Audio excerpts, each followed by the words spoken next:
আসসালামু আলাইকুম, সবাই কেমন আছেন? জুয়ের রান্না বান্নাতে আপনাদেরকে স্বাগত জানাচ্ছি। তো আজকে আইটি কোরবানি স্পেশাল রেসিপি নিয়ে চলে আসলাম। রেসিপিটা খেতে খুবই মজা। তো চলুন এখন রেসিপিটা দেখে নিই কী দিয়ে আজকে রেসিপিটা আমি তৈরি করলাম। রেসিপি তৈরি করার জন্য এখানে আমি গরুর গোশত নিয়ে নিচ্ছি প্রায় 700 গ্রামের মতো। তো এই গরুর গোশতটা এখানে আমি পাতলা করে কেটে নিয়েছি, আর এখানে কোনো হাড় নেই, শুধুমাত্র গোশত নিতে হবে আর কি। তো প্রথমে এর মধ্যে দিয়ে দিলাম আমি স্বাদ অনুযায়ী লবণ, তারপর দিয়ে দেবো মরিচের গুঁড়ো। এখানে আমি 2 চা চামচ পরিমাণ মরিচের গুঁড়ো দিয়ে দিব। তো ঝালটা যে যেরকম খাবেন সেরকমই আর কি দিতে হবে। তো মরিচ দেওয়া হয়ে গেলে পরে তারপর এর মধ্যে আমি দিয়ে দিব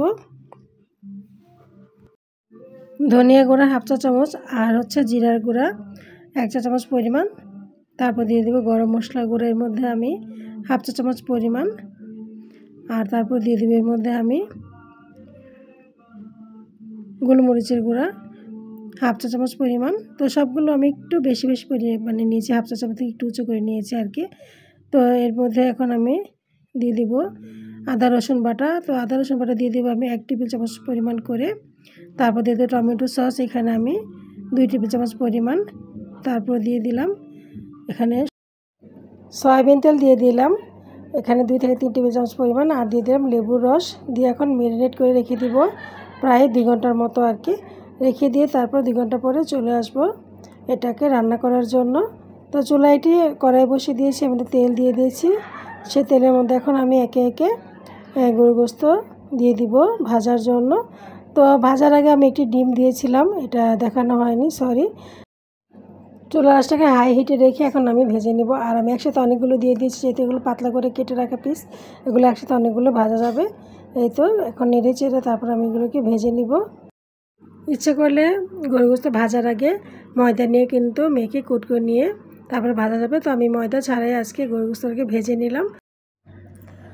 তো এদিকে আরেকটি চুলাতে আমি প্যান বসিয়ে এর মধ্যে তেল দিয়ে দিলাম 3 থেকে 4 টেবিল চামচ পরিমাণ।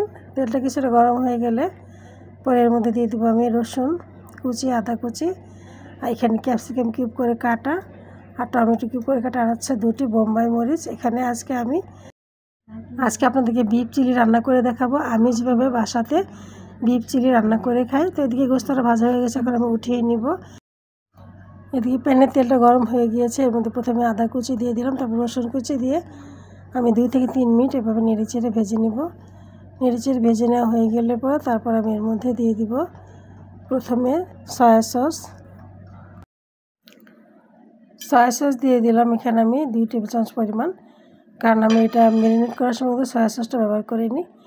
তারপরে দিয়ে দিব এখানে আমি কিছুটা সিরকা বা ভিনেগার, এটা দিয়ে দিলাম 2 টেবিল চামচ পরিমাণ। তারপরে দিয়ে দিব টমেটো সস, এখানে এটাও আছে প্রায় 3 টেবিল চামচ পরিমাণ। আর এই রান্নাতে কিন্তু যত প্রকারের সস আছে দেওয়া গেলে কিন্তু ভালো লাগে খেতে।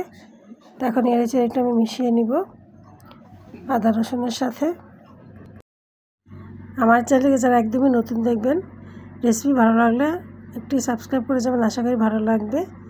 তো এদিকে মশলাটা আর কি কষানো হয়ে গেছে, যে সসটা দিয়েছিলাম, এখন আমি বাকি মশলার মধ্যে দিয়ে দিব স্বাদ অনুযায়ী আবারও কিছুটা লবণ দেওয়া হয়ে গেলে পর দিয়ে দিব চিলি ফ্লেক্স। তারপরে আমি দিয়ে দিব এর মধ্যে আবারও গোলমরিচের গুঁড়া দিয়ে আবার আমি নেড়েচেড়ে মশলাটাকে আবার 2-3 মিনিট কষিয়ে নিব। কষানো হয়ে গেলে পর এর মধ্যে আমি স্বাদ বাড়ানোর জন্য কিছুটা চিনি দিয়ে দিব। চিনি দিলে কিন্তু খাবারের স্বাদটা আরও বেশি বেড়ে যায়। তখন এর মধ্যে আমি ভেজে রাখা গরুর গোশতগুলোকে দিয়ে দিব, দিয়ে এখন ভালোভাবে নেড়ে চেড়ে মিশিয়ে নিলাম মশলার সাথে। তারপরে টমেটো দিয়ে দিব, তারপর দিয়ে দিব ক্যাপসিকাম কিউব করে কেটে রাখা। এখন নেড়ে চেড়ে মিশিয়ে আমি ঢাকনা দিয়ে ঢেকে 2 মিনিটের মতো রান্না করে নিব। তো ঢাকনাটা উঠিয়ে নিলাম।